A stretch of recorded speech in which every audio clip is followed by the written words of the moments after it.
Hello again, everybody. Lance Smith here, and welcome to episode 249 of the Bible Difficulties and Answers podcast. This is our very first Sunday in the new series, Mere Christianity, A Conversation for the Common Hall.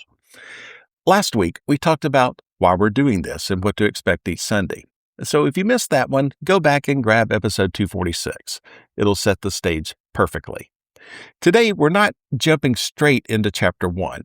We're starting exactly where C.S. Lewis started, with his own preface. Because before we walk through any of the rooms, we need to understand the hall we're standing in. Let me read you a few lines straight from the book so you can hear Lewis in his own words. He begins by explaining that these chapters started as radio talks during World War II. They were first published in 3 separate little books and later put together into what we now call Mere Christianity. In this edition, he made some changes. He took out the contractions like don't and weave, and he removed most of the italics he used for emphasis when he was speaking on the air. Basically, he went back and edited his own radio talks like a perfectionist dad fixing the family vacation photos. He wanted it to feel more like a book, but still keep that warm conversational tone he intended from the beginning. Then he gives us a really important warning right up front, where he says this: the reader should be warned that I offer no help to anyone who is hesitating between 2 Christian denominations. You will not learn from me whether you ought to become an Anglican, a Methodist, a Presbyterian, or a Roman Catholic. I am a very ordinary layman of the Church of England. But in this book, I am not trying to convert anyone to my own position. Okay, Lewis is very clear about what he's not doing. He's not pushing his own church. He's not trying to settle every debate. Instead, he's offering something he calls mere Christianity, the basic, central truths that nearly all Christians across time and across denominations have always believed.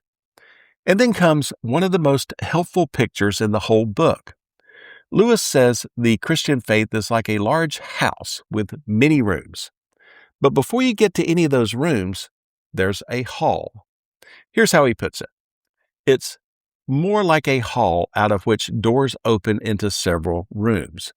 If I can bring anyone into that hall, I shall have done what I attempted. But it's in the rooms, not in the hall, that there are fires and chairs and meals. The hall is a place to wait in, a place from which to try the various doors, not a place to live in. Okay, think of it like standing in the lobby of a grand old hotel. You're not checking into a room yet. You're just deciding which elevator to take. That's exactly where we are in this series, standing together in the hall. Some of you have already found your room and you're settled in. Some of you are still looking around, trying different doors. And some of you just walked in the front door for the first time. Lewis says all of that is okay. God doesn't keep anyone waiting unless it's good for them. But while we wait, we should start obeying the rules that are common to the whole house. Lewis spends a good bit of the preface explaining why he refuses to water down or spiritualize the word Christian. He uses the old meaning of the word gentleman as an example. Once upon a time, gentleman had a clear, objective meaning: a man with a coat of arms and land. Then people started saying, no, the real gentleman is the one who behaves like one. Pretty soon, the word stopped meaning anything concrete and just became a compliment. Kind of like how some words today get stretched until they basically mean either a person I like or a person I don't like. Lewis says the same thing happens if we start redefining Christian to mean anyone who seems close to the Spirit of Christ in their heart. The word becomes useless. So he sticks to the plain original meaning. A Christian is someone who accepts the teaching of the apostles. He also explains why he stays silent on some of the hot-button issues that divide Christians. Things like the details of the Virgin Mary or certain doctrines that spark big debates. Those conversations belong in the rooms, not in the hall where people are still finding their way. And then he closes the preface with some of the most practical and kind advice in the whole book. He says, "When you have reached your room, be kind to those who have chosen different doors and to those who are still in the hall. If they are wrong, they need your prayers all the more. If they are your enemies, then you are under orders to pray for them. That is one of the rules common to the whole house." Okay, that line always stops me. Even if someone is wrong, even if they're your enemy, you're under orders to pray for them. That's one of the rules common to the whole house.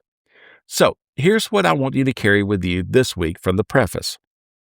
Number one, remember, if you're in the hall right now, you don't have to have everything figured out. Just keep trying the doors and asking honest questions. And number two, be kind to people who have chosen different doors, and especially to those who are still standing in the hall with you. Pray for them. That's part of mere Christianity. Next Sunday, we step back into Book 1, Chapter 1, The Law of Human Nature.